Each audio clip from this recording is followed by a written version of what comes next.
Well, we got some fun toys today. This video should be pretty cool. We're gonna look at 3 weapon-mounted rangefinders today, ranging from $2,000 in price all the way up to $10,600.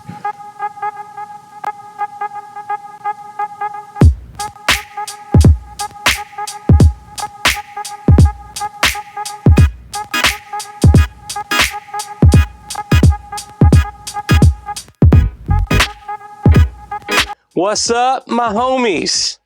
We have got a really fun video today. We're gonna look at weapon-mounted rangefinders. We're gonna look at weapon-mounted rangefinders all the way from the $2,000 price point up to the $10,600 price point. Does the $2,000 one hang? Why would you spend that much more on a military grade one if this one does everything these can do? Does it? What are the specs we need to be mindful of? What should we compare to? The biggest part of this video today is going to be looking at the response time of ranging and the ranging accuracy at distance. I'm going to put a clock to how long it takes from the time I press the button to when we get feedback, and then the accuracy of the ranges that it gives. We'll go through some of the other specs and components. I'm not going to do a ton of stuff on the menu. You all know me. I like to see the performance and what it looks like downrange. The 3 units that we're going to look at and compare to are the Vortex Impact 4000, the Wilcox RAPTAR S, and the brand new unobtainium Wilcox MRF XE. 2,000, 8,500-ish used, $10,600 if you can find it. So let's get a ranging. All right, guys, we are going to try out the Wilcox MRF XE. This is their newest device to the market. Again, I'm going to talk when I press so you can see the time, the delay time to actually get the range. And we got a little trigger cam action going just so you can see what Daddy sees. Right, really nice. Here we go. An over 2 MOA target, 600 yards. Here we go. Ready, set, press. 610. Give me my dope. Ready, set, press. Pretty quick. See if it picks it up. Ready, set, press. Here we go. Hold to it. More deeply. Precise came back 1 yard different. Pretty quick, and it'll let you hold on precise mode as long as you want to hold until you let up, and then that's when it gives you your reads. At 800, ready, set, press. Ready, set, press. Okay. And then I'm going to try the one it was, see what it says. Ready, set, press. Ready, set, press. And I'm going to hold for precise. 1 yard different. Interesting. Let's try 900. 2 MOA size target, 900 yards. Ready, set, press. Ready, set, press. Try the precise. Try this. Ready, set, press. Ready, set, press. All right, now let's take a look at the RAPTAR S. Again, this is the one with the IR, floodlight, different things. Serves a lot of purposes. Screen's a lot smaller, a little tougher to see, but what I really want to test is how quickly it returns the range. In the rain, here we go. Ready, set, push. 409. Ready, set, push. Late there. Ready, set, push. 607. Ready, set, push. 607. Go to a smaller one it was. And set, push.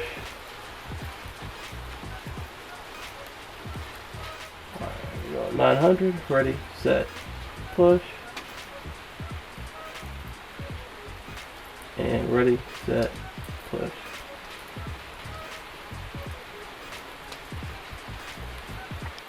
Certainly a longer lag time. Smaller screen, but again, you get the IR floodlight, different things. You get the IR laser. A lot of really neat elements to this unit. From the size-wise, with a little cutout, it actually fits pretty nicely on top of the diving board. So, obviously, it's an impressive unit. Okay, so let's take a look at the Vortex Impact 4000. Now, this thing has gotten a lot of buzz for obvious reasons. If it performs today, which, hint, hint, I already know it will, you know, it's certainly a considerable option at the $2,000 price point. So, compared to the other units at, you know, $8,000 and $10,600 if you can even find it. So, anyway, we're going to do a quick test to press the range button and see how long it takes to get feedback on the unit, and then compare that to the other units, obviously. We're also going to show you through the trigger so you can kind of see what we're ranging at, and I'm also kind of curious to see the difference in the variances of the actual ranges that we are able to produce. Now, the other two units, it was raining pretty heavily when we did this, so we'll see how this one performs in no rain. Anyway, let's jump to it. Ready, set, press. Okay, ready, set, press. Oh, I shot the ready, set, press. And then I'm going to press and hold for a more accurate read. Let's see what we get, okay? Ready, set, press. Ready, set, press. Now let's go to the smaller. Ready, set, press. Ready, set, press.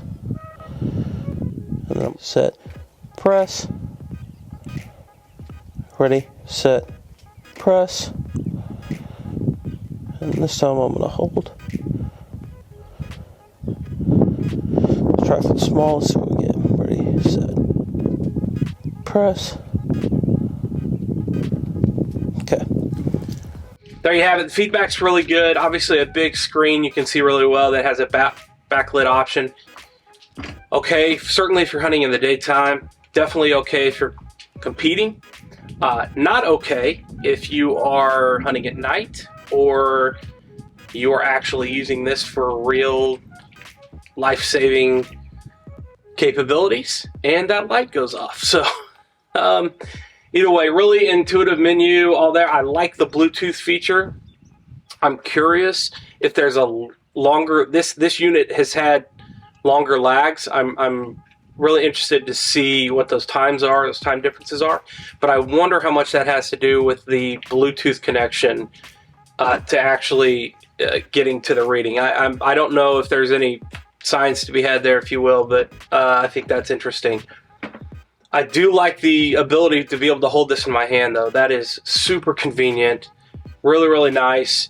I mean, heck, you could almost keep it in the thumb portion of your glove if you were thermal hunting, and just click your finger together would be kind of interesting. You certainly can't do that with the other two. Menu's pretty easy to navigate. I'm not going to go through that in this video. Really, the purpose of this video is to kind of show you the actual comparison on timing, and then talk through some of the more detailed reasons that this unit is $2,000 and those other ones are 5 times that. So now you can turn this backlight feature off with a simple click of a button here on and off, so you don't have to utilize that. Another big difference on the Impact 4000 versus the other two units we're looking at is the display. The display is actually an LCD screen versus OLED on the other two that we're looking at. What does that mean? In theory, that means is as the weather gets colder, there's likely to be a lag on what pulls up on the LCD. It's just not as conducive to colder temperatures. And so that is another note. Again, if you're just hunting with this and using it for competition, probably not the end of the world, but it is certainly a difference and one of the reasons the other units cost a lot more. Another note of consequence as to why the Impact 4000 is $2,000 and the other two units are a lot more is on the diode. Okay, and so basically the laser that this is using to range these targets on the Impact 4000 runs at 940 nm. Okay, it's basically a wavelength. So what that means is shooting at 940 versus the other two units would shoot at 1550. If you're in an austere environment and you're out in the field, you're ranging targets, and someone had night vision, they could see the laser on this unit, which does what? Obviously, it gives your position away, which is bad news bears. Okay, don't want that. So one of the other main reasons those two other military grade units are as costly as they are is because of that. They're at 1550. They are not giving away position that is not visible, and they're not able to detect where those individuals are as they're out there ranging and doing what they need to do. So interesting tactical note, but certainly important. Again, if you're hunting, it doesn't matter, but in any sort of self-preservation environment, it's pretty important. So my final thoughts. Well, first off, let's start with the contender, the real winner of the day, which I would expect for the cost. This is the MRF XE, okay? This is one of their newest offerings, and they're impossible to find. This unit is $10,600, again, if you're lucky enough to be able to actually find it. But a couple thoughts before we kind of dive into the performance of this unit. First off, I really wanted to do a lot more. I brought a fur coat to hang over the steel targets because I wanted to test the range finding capabilities between each unit on fur instead of reflective steel. Obviously, it's more accurate to what I'm hunting and would really, I think, show variance in how good these rangefinders are compared to each other. The other thing I wanted to do is I wanted to film a couple targets really low to the ground because, again, you're more likely to pick up other things that give you false ranges based on that. But as you saw, it was absolutely pouring. I mean, when this unit and the other Wilcox unit were up, it was raining hard on us, and we were getting rained on from the slats above. It was just bad. We were getting rained on. But in its own way, I thought that really showed a uniqueness to the test because, candidly, when I did the Vortex the first time, it did not perform as well as the rain. So much so that I stopped and waited till it stopped raining and reran the test, and it did a lot better. Now, it didn't do terrible, but it was enough that I wanted to redo it. So I had a lot more in mind for that video. Maybe I'll take the two kind of winners, if you will, in my opinion, being the Vortex and the MRF XE, and compare them with a test like that down the future. I don't know. But the MRF XE performed exceptionally well. First off, it was the truest to the actual range of the targets according to the number of ranging binos and different things I had there to test the range. This held the truest range at each distance. The average time on feedback on this unit was 0.45 seconds. 0.45 seconds on every range I did. Wow, that's blazing fast. Okay, that is almost a full second under the other two units. In a hunting scenario, every second counts, especially when you're hunting something like coyotes that can take off at a moment's notice. If you're hunting at extreme distances, it doesn't really matter. The other thing that I noticed on all three units, the feedback time really didn't matter based on distance. I was getting a very similar feedback times between 400 and 900 yards, which is really, really neat. Again, we've already talked about the laser capability and the detection of being able to be not detected by night vision because of the laser used on this thing. So the timing of the feedback being almost a full second under the other units, the accuracy of range being tighter and truer, the 1 MOA accuracy targets actually being truer to this unit than the other two, undetectability of the laser it uses with night vision capabilities, and then lastly, just the footprint of it. This is obviously the clear winner. The Wilcox MRF XE, super neat unit, really cool, highly recommend it.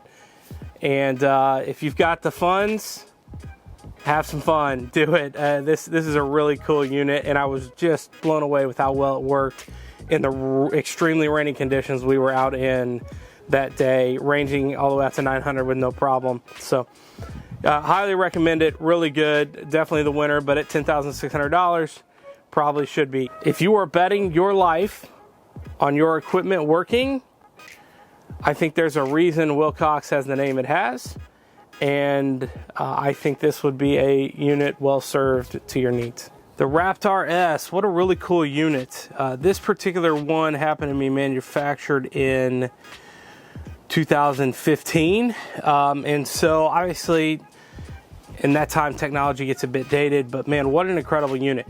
The first thing my buddy said to me when I borrowed this from him so I could do this video was, when I was telling him what I was comparing it to, he's like, you do realize all those other units do is range find, right?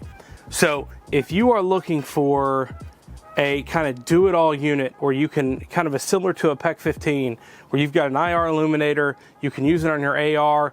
If you are mainly doing AR 15, AR 10 type work, this is probably the one for you, because you're going to want all those other elements and components. And now that this new technology is coming out, you can see the price on these are dropping to a more reasonable level from the perspective of a normal consumer. Now, they're still going to be $8,000, $8,500, but what didn't really show up on the video, it was pouring rain, guys.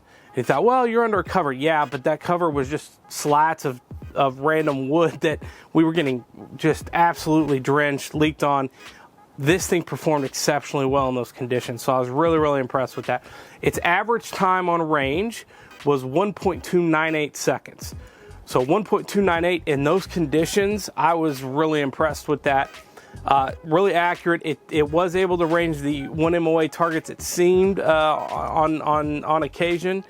The ranges were a bit off from the XE, which I would consider to have been the most accurate based on my other Bino rangefinder I was using that day to check all the ranges. But it was within 4 or 5 yards. So really good, really cool unit. If you need the PEC 15 capabilities and you want the top tier rangefinder with that, RAPTAR S, solid unit, and really good choice. Could be a really good option for you. So final thoughts. Well, I don't have the Vortex with me. I borrowed that from a buddy, had to send that back to him. So may do some future tests with that, but appreciate Alan Bennett, Full Circle Reloading, for letting us borrow that. Is the Vortex Impact 4000 worth $2,000? A resounding absolutely. Biggest surprises for me, it ranged almost to the yard with authenticity as the RAPTAR S. Again, neither of them were as accurate as the MRF XE, but they were all within 4 to 5 yards. If you go back and watch a video, you can see exactly what the ranges were that they pulled up and do the math on it, but it was all within 4 or 5 yards. All the way out to 900 yards. That's impressive.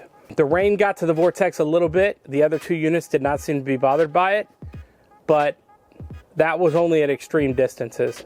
A couple things to be mindful of with it. One, it does not have applied ballistics. Okay, the other two units, both Wilcox units, have applied ballistics, which is the golden standard for using all the elements around you and your ballistic coefficient and giving you your dope. Again though, the program that the Vortex used was very accurate, almost identical to the RAPTAR S. The other piece, it is bulky. I mean, that thing is bulky. It's not heavy, but it's very bulky. And so if you have some grand idea or concept, you're going to run it on the left side of your gun at the 9 o'clock position, you might as well get rid of that right now. I had the same concept with that in the regular RAPTAR. When I would go to run my rifle and grab the front of the forehand, it was in the way. It was not good. So get rid of that now. I would say you're going to have to run this on the 12 o'clock position from some kind of diving board. I was using the Area 419 new one-piece scope mount, which is freaking awesome, and I'll do a video on that later, and it worked really well. I also tried it on a couple others. I think in the video I used it off an older one I had, but it's going to be fine up there. The problem is when you're going around doing coyote stands or what have you, putting it in your bag, putting it in your truck, it is bulky, it does get in the way. RAPTAR, kind of the same story, but it had like an insertion on the bottom of it where the rail went up, so it made its profile just a little bit shorter. That Vortex is tall, man, but you do get a better screen. The other note on the Vortex, it was the slowest on feedback times. It averaged 1.53 seconds. Now, that being said, the very first one took a really long time, almost 3 seconds.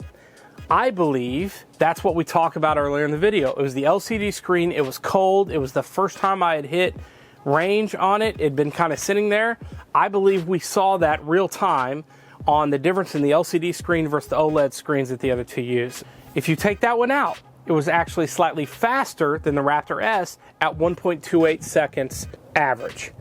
The RAPTAR S was 1.298 seconds. So really, really close there, but again, close enough, that's neat. Some people may ask, well, why didn't you do the SilencerCo radius? Well, I had that before any of these. Guys, the SilencerCo radius does not give you your dope or your wind hold, so out the door. Useless for what we're talking about, does not have the same features, therefore I did not throw it in the video. Plus, I own that unit for 4 years. I can tell you personally, I can range out to about 700 on reflective targets. Past that, it's a crapshoot. Sometimes I could get it done, but it would have to be a big old barn door reflective target. So the SilencerCo radius cannot compare to these units, period. All in all, really excited to see what Vortex did. If you're in the market for a rangefinder, if you have a need for one of these, I'd say buy it without hesitation. If you're putting your life on the line with this, definitely need to go somewhere else. But for hunting, competition, I think it's gonna be a great unit. It's gonna serve you very well. And the most exciting piece of all this is now there's new technology. There's new technology from other companies that are coming out. I think we're gonna see these units get better, more accurate, smaller footprints. It's a win-win-win. What an exciting time to be alive in the precision rifle era, if you will, in the long-range hunting era. So excited to see what's coming out next. Guys, really want to say a huge shout out and thank you to our title sponsor of today's video, and that is Full Circle Reloading. Full Circle Reloading has all your reloading needs, but they carry precision rifle components like the ones we're looking at today. As a matter of fact, the Vortex unit we borrowed from Full Circle Reloading. Alan Bennett and his team over there do a great job. I'll link their info in the description. Please check them out, whether in person or online. They've got a great assortment at good prices, and they're great people. Please take a look at them. Also, check Alan's channel out at Full Circle Readiness. Alan does some really neat, intriguing stuff on the details of reloading and other components like some of the things we talked about today. So check him out. Thank you, our title sponsor, Full Circle Reloading. Guys, if you like this video, if this video was helpful, please hit a like and subscribe for us. We're going to keep making content like this. This was a fun one. Was able to borrow 2 units. I own one of the 3 that I showed you. And yeah, make a fun video to show you kind of a different perspective other than just going through menu items and different boring random stuff like that that I personally don't find interesting. So give us a like and subscribe. We will check you out in the next video. Looking forward to it. We'll see you soon.